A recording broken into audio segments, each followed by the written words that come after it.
Hey guys, this is Justin. Hello and welcome to another video. And this one comes at the request of V8 Matey. Great name, by the way. Oh, also, YouTube now tells you how long someone who comments has been subscribed for. V8 Matey's been with us for 4 years, which is pretty cool. For real though, as Star Wars is slow, I'm relying a lot on your guys' questions. So, can you please do a video about repulsor lifts? I think if humans discovered this, rocket technology would become obsolete overnight. And you might be right. Might. Let's get to it. So, you know how things hover in Star Wars? Well, that's generally the product of repulsor lift technology. Now, there are some exceptions. You can contrast repulsor lift technology, which, don't worry, I'll explain in a second, with several other types of lift producing vehicles. Star Wars does have traditional hovercraft, kind of like we do in the real world. These vehicles ride on a cushion of air without any real fancy sci-fi technology. Similarly, within the Star Wars universe, there are also maglev vehicles, which use, at least presumably, electromagnetism to travel, but really repulsor lifts are the main thing. On that note, the new Essential Guide to Vehicles and Vessels has a decent write-up of repulsor lifts, which helps hammer home their ubiquity.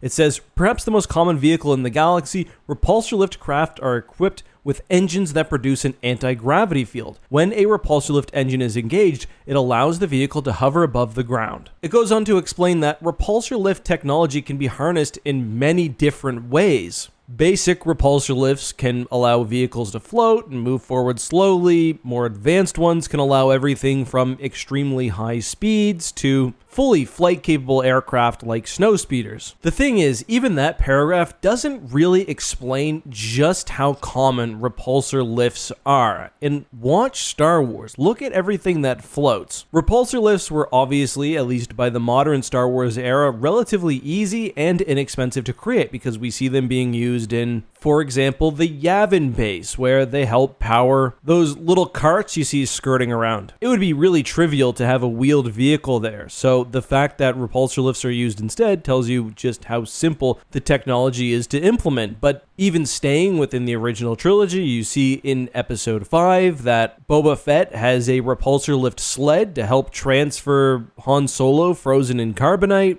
In episode 3, we obviously have Jabba's sail barge. The prequels have those floating platforms on Coruscant, indicating that repulsor lift technology is also very reliable. And I mean, the list goes on and on. If you read Star Wars Legends, you even hear of trash cans, data pads, basically anything you can possibly imagine being powered by this technology. So it's very important. Obviously, as I referred to earlier, one of the most common implementation for repulsor lift technology was in the speeder. Speeders can range from vehicles meant to hover a few feet off the ground or even inches off the ground to fully flight capable near starfighter type vehicles like, as mentioned, the snow speeder or the speeders flying around on Coruscant. They're essentially using repulsor lift technology to push themselves up from the planet's surface, so as you can imagine, they can't travel in space, but depending on the quality of their build, could be very, very efficient in atmosphere. There were even several advanced speeders created specifically for war. My favorite example is probably the V-Wing air speeder, which of course you can play in the final level of the original Rogue Squadron game. And again, these things were completely repulsor lift powered, meaning despite what the cutscene shows you, they actually could not travel through space and typically had to be delivered to the planet by some sort of carrier. The benefit, presumably, is that they can cut down the weight of the engine components to allow for a cheaper, lighter, and more maneuverable craft. The thing is, even space-capable vessels have to use repulsor lifts when in atmosphere. You know, in episode 1, when those landers are going down to the planet's surface from the Trade Federation fleet, they're using repulsor lifts. You know, when the Millennium Falcon takes off in episode 4 and leaves Tatooine, it's leaving on its repulsor lifts before hitting the main engine.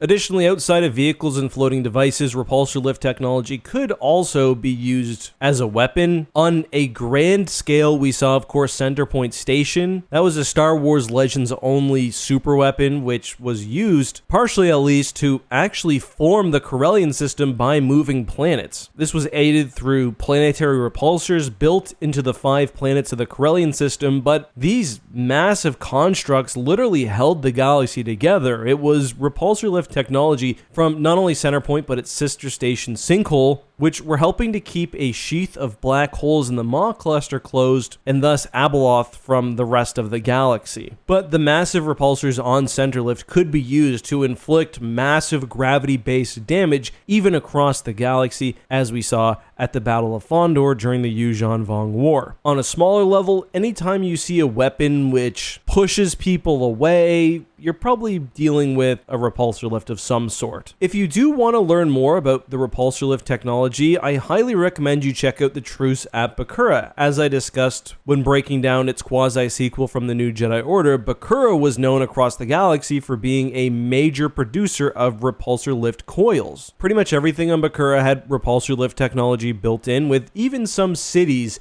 being held up constantly, which I think is fairly impressive. One of the more interesting bits of repulsor lift lore, which is present only in the Incredible Cross-Sections books, which usually, I'm a bit skeptical about including, but I like this one, is that refineries around black holes were used to manufacture basically subatomic knots, which were used to power repulsor lift technology alongside other gravity-based tech like tractor beams. So while repulsor lift technology would certainly revolutionize things in the real world, I'm not really sure whether we'd be able to power them with the tech we have on the real world. So maybe we get our first batch of them and they last for a bit, but once they're gone, they're gone. And of course, you can't actually travel through space. The things have nothing to push off of. And that kind of goes back to the initial question. Rocket technology itself wouldn't become obsolete because you still need something to travel through space, but we could probably create some pretty cool and efficient floating trains. Anyway, before we go, we do have a hashtag AskAt question. This comes from Marshall Tanner Winter, who says, why isn't Admiral Akbar's ship filled with water? And that's a great question.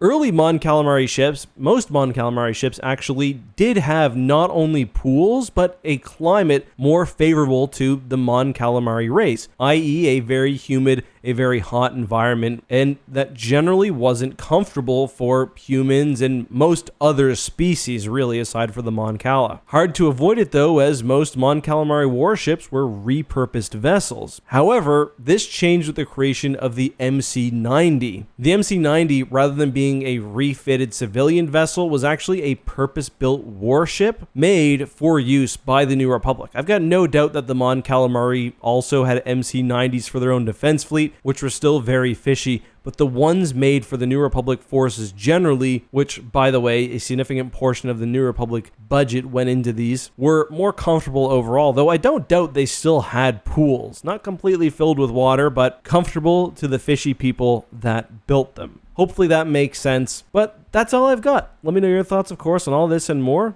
down below.